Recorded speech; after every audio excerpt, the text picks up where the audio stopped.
கர்த்தருடைய பரிசுத்த நாமத்திற்கு ஸ்தோத்திரம். இன்னைக்கு நம்ம ஏசாயா 10வது அதிகாரம் 19வது வசனத்தை தியானிக்க இருக்கிறோம். ஏசாயா 10:19 ஜெபத்தோடு இந்த செய்திக்குள்ளே கடந்து சொல்லும். தோத்திரம் இயேசுநாதா, தோத்திரம் இயேசுநாதா, உமக்கென்றும் தோத்திரம் இயேசுநாதா, தோத்திரம் இயேசுநாதா, உமக்கென்றும் தோத்திரம் இயேசுநாதா, தோத்திரம் செய்கிறோம் என்னடியார் திரு நாமத்தே நாதரவேல், தோத்திரம் செய்கிறோம் என்னடியார் திரு நாமத்தே நாதரவேல். இன்றை தீனாமதிலும் ஒருமித்து கூடவும் நாமத்தினால், இன்றைக்கு நாமதிலும் ஒருமித்து கூட நிம் நாமத்தினால், தந்தனின் கிருபைக்காய் ஆமக்கென்றும் தோத்திரம் தோத்திரமே, தந்தனின் கிருபைக்காய் ஆமக்கென்றும் தோத்திரம் தோத்திரமே.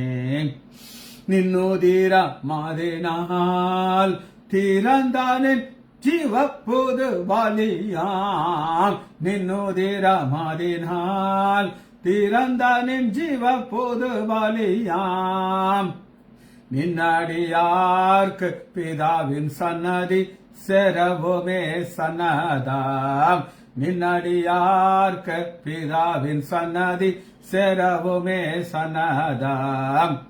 இத்தனை மகத்துவமல்ல பதவிய புலு காலம் எங்களுக்கு, இத்தனை மகத்துவமல்ல பதவிய புலு காலம் எங்களுக்கு.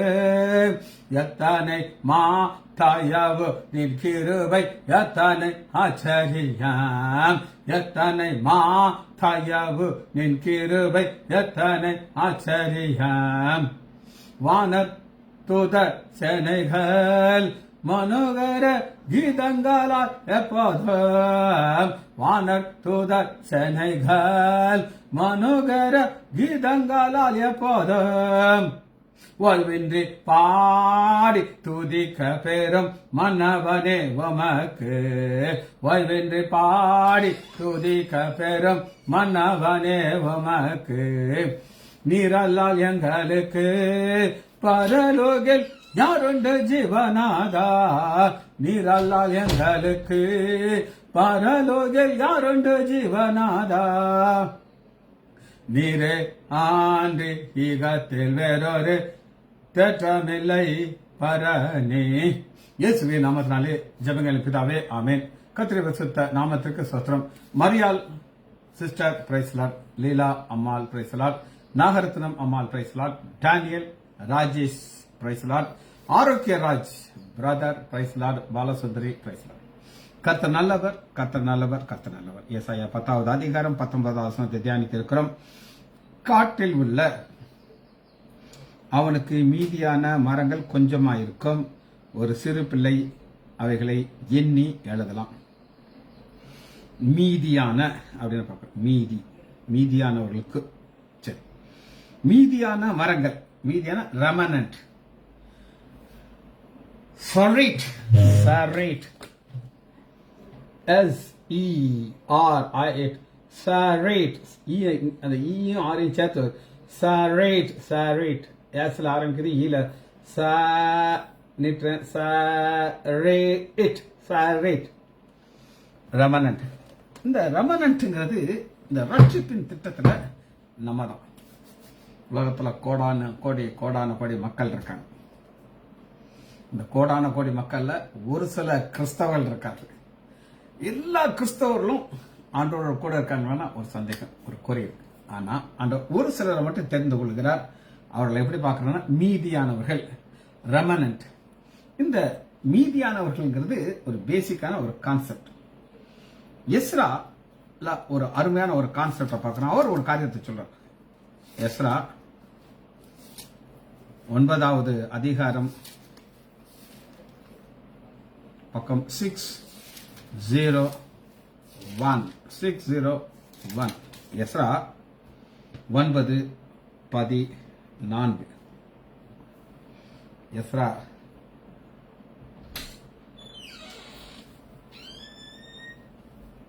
6:01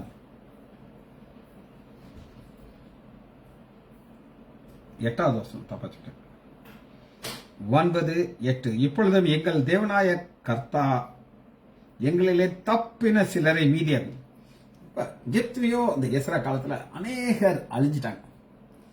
தப்பின சிலரை மீதியாக வைக்கவும் தம்முடைய பரிசுத்த ஸ்தலத்தில் எங்களை ஒரு குச்சியை கொடுக்கும்.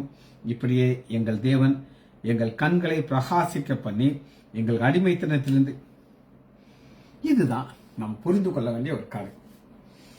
நம்மளை ஆண்டவர் தெரிந்து கொள்கிறார். ஏன் தெரிந்து கொள்கிறதா நமக்கு தெரியாது. சம்பந்தியமா இருக்காங்க.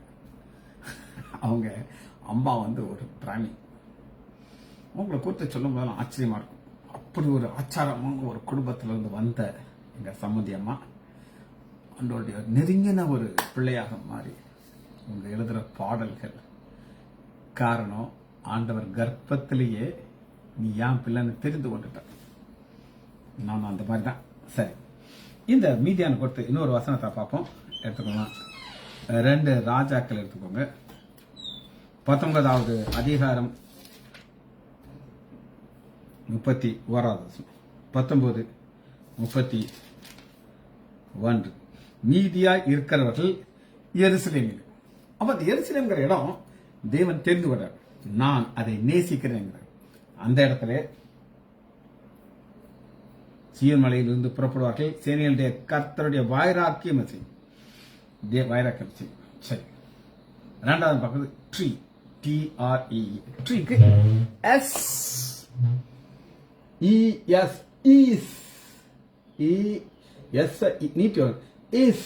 ட்ரீ மரம். இதுக்கு வேர்ட் டிம்பர் அப்படின்னு பார்க்கணும். முதல் முறையாக வேதத்துல எங்க வருது அப்படின்னா ஆதியாகமம் 1வது அதிகாரம் 11வது வசனம். ஆதியாகமம் கிரியேஷன்ல ஆண்டவர் என்ன செய்றார் அப்படின்னு கேட்டீங்கன்னா, அப்பொழுது தேவன் பூமியானது புல்லையும் விதையை பிறப்பிக்கும் பூண்டுகளையும் பூமியின் மேல் தங்கள் தங்கள் விதைகளை உடைய கனிகளை கொடுக்கும் ஜாதிகள் கொடுக்கும் கனி விருட்சங்கள் மரம். மரத்தை ஆண்டவர் உண்டு பண்ணுகிறார். அதுல இருந்து கனி வருது.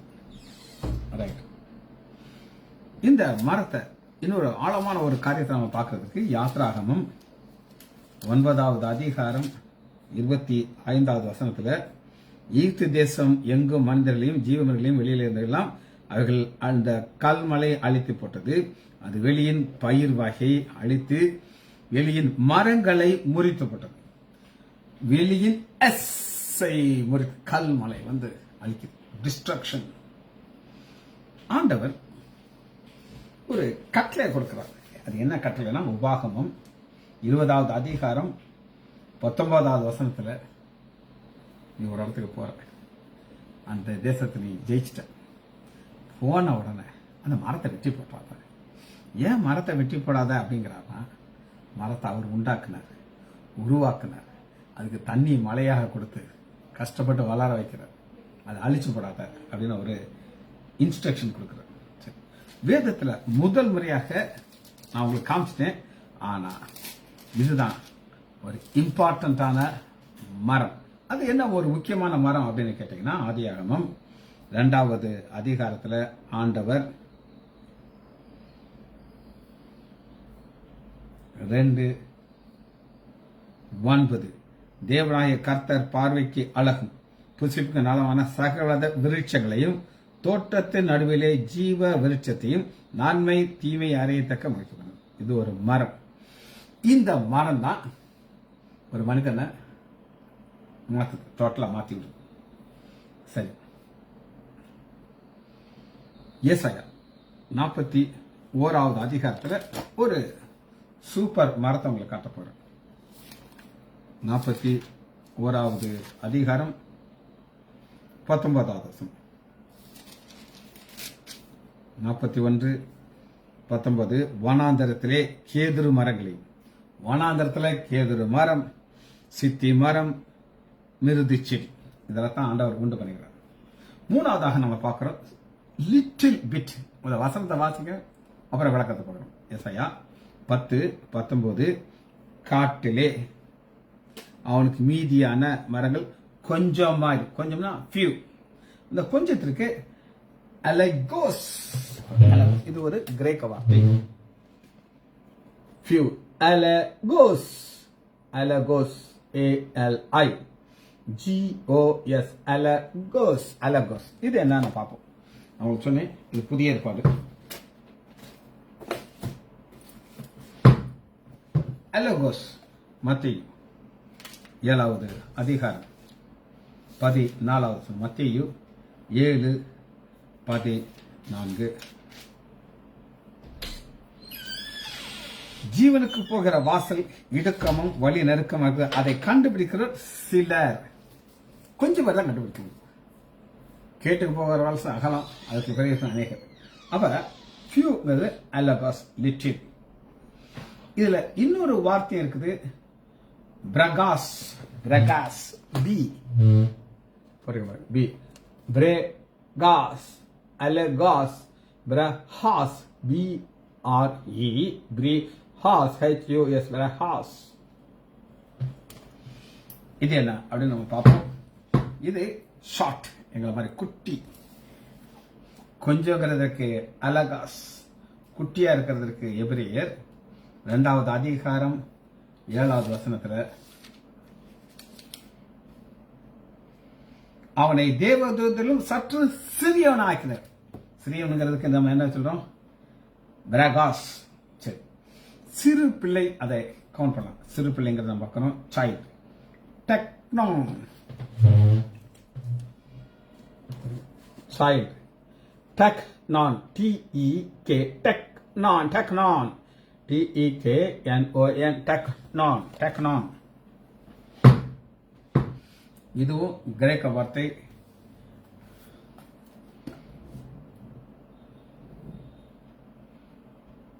யோவான் 1வது அதிகாரம் 12வது வசனம். 1:12. அவருடைய நாமத்தின் மேல் விசுவாசம் அவர் ஏற்றுக்கொடுத்தாங்க. அத்தனை தேவனுடைய பிள்ளைகளாகும்படி, தேவனுடைய பிள்ளை, டெக்னான், தேவனுடைய பிள்ளை. இந்த தேவனுடைய பிள்ளைக்கு அடுத்த ஒரு பிள்ளையை நம்ம பார்க்க போறோம். அது எபேசியர்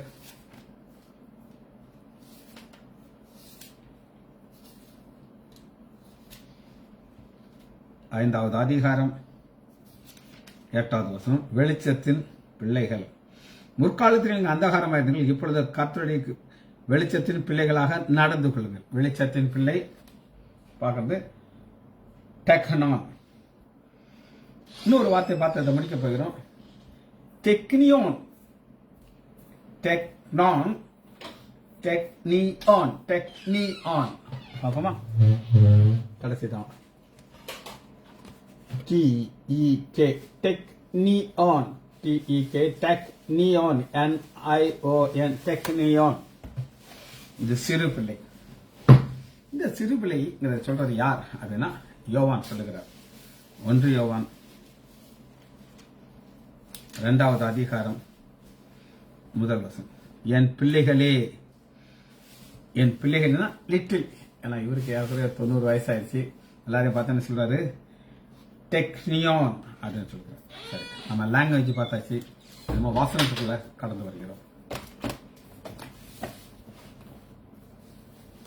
ஏசாயா 10வது அதிகாரம் 19வது வசனம். மீதியான மரங்கள். வசனத்தை திரும்ப உங்களுக்கு வாசிக்கிறேன். ஏசாயா 10வது அதிகாரம் 19வது வசனம்.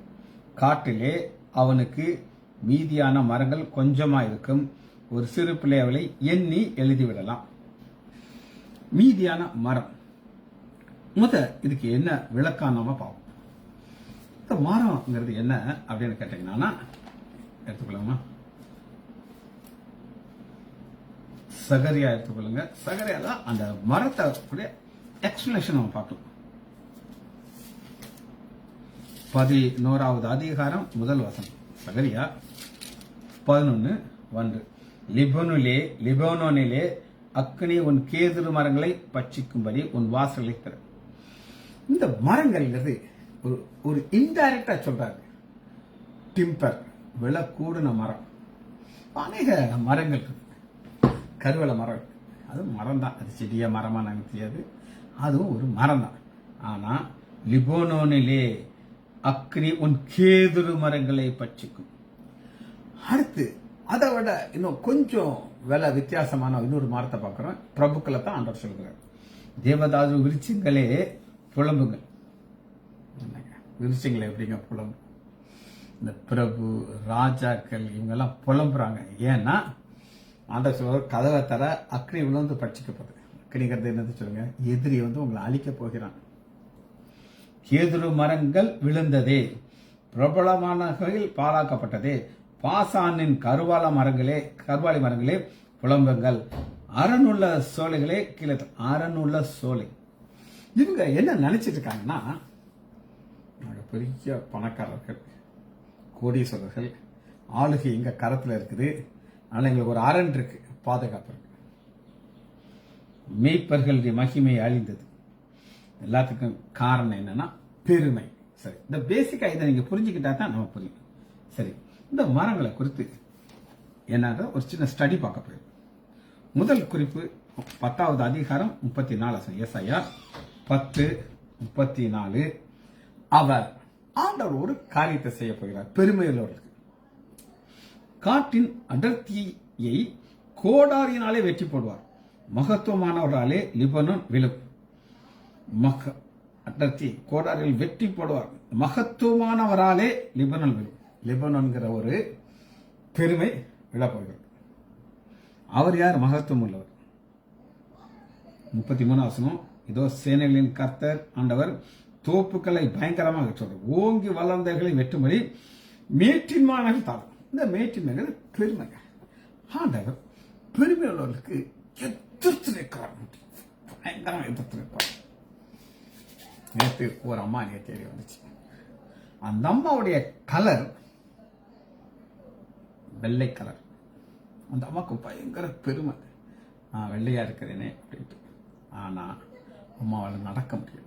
கஷ்டப்பட்டு பையன் கூட்டிட்டு வரான். இன்னும் அந்த பெருமை இருந்தாலும் அந்த கலர் அப்படித்தான் இருக்குது. அந்த அம்மா ஒரு வார்த்தையை சொல்லி, கருவாச்சி. ஏன் அந்த அம்மா கருவாச்சி அப்படின்னு சொல்லுதுனானா, அது வெள்ளையா இருக்கிறதுனால. ஆண்டவர் பயங்கரமான ஆண்டவர். எந்த பொண்ணை பார்த்து கருவாச்சின்னு சொன்னாரோ அந்த பொண்ணு இந்த அம்மா ரீப்ளேஸ் பண்ணிடுச்சு. இவ்வளவு நாளும் அம்மா தான் ஆளுகை செஞ்சுட்டு இருந்தாங்க. பெருமையில ஆண்டவர் தள்ளி விட்டுட்டார்.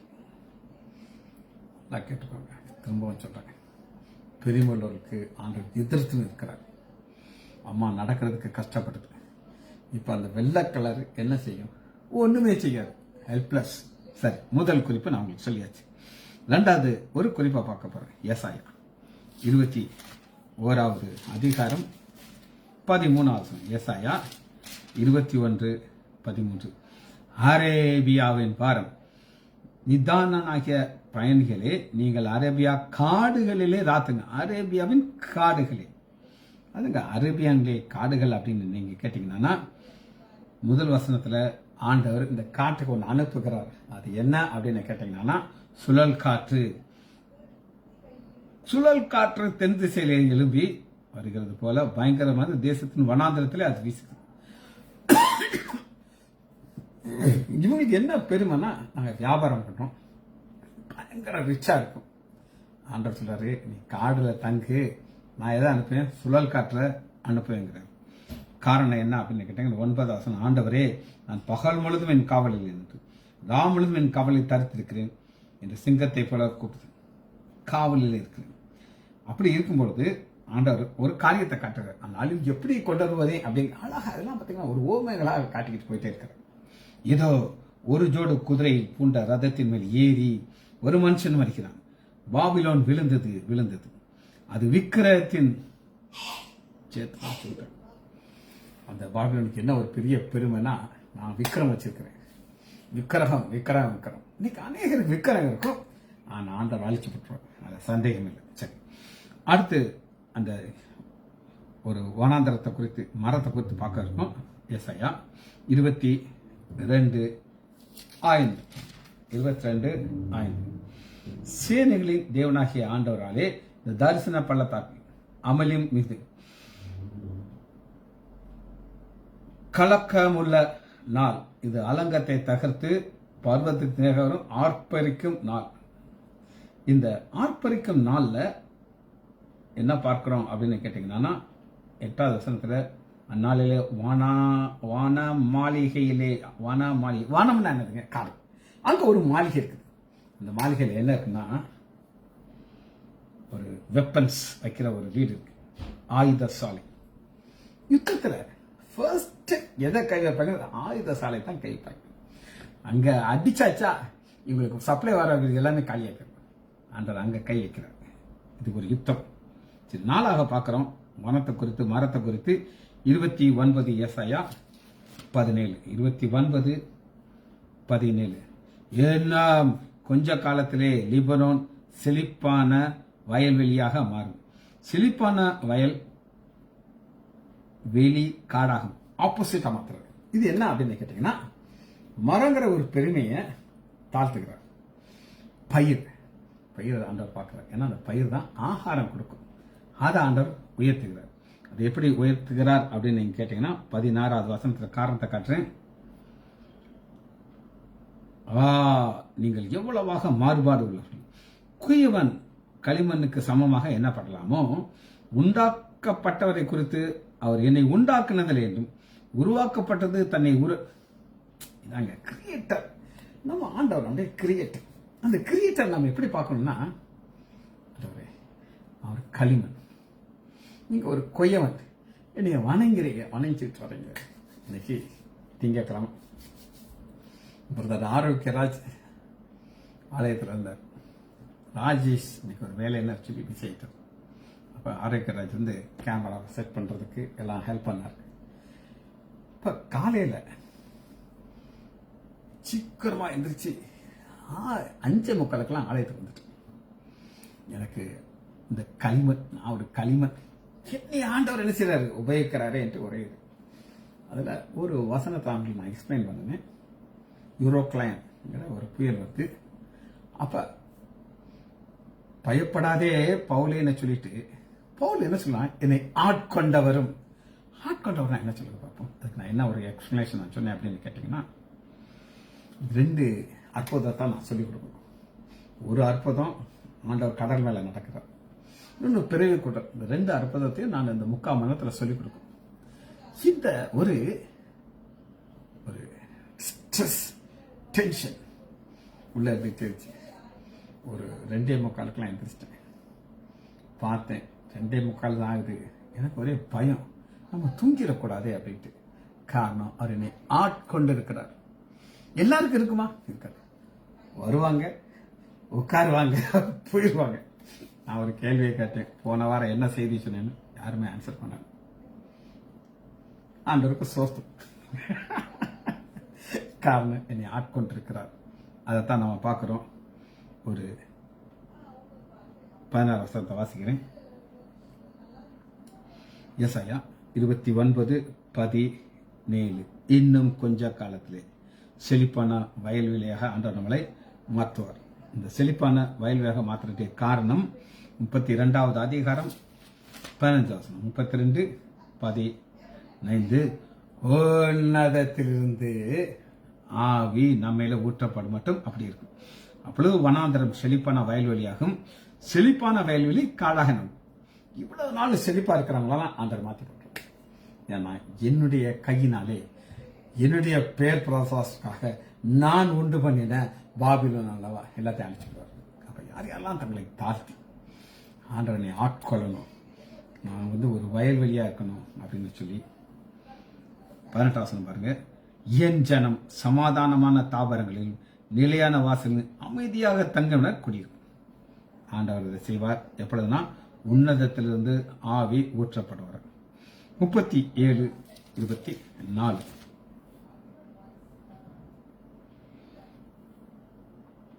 நம்ம மரங்களை குறித்து தியானிச்சுட்டு இருக்கோம். அதுல கடைசி அவர்கள் கற்றுக்கணும்.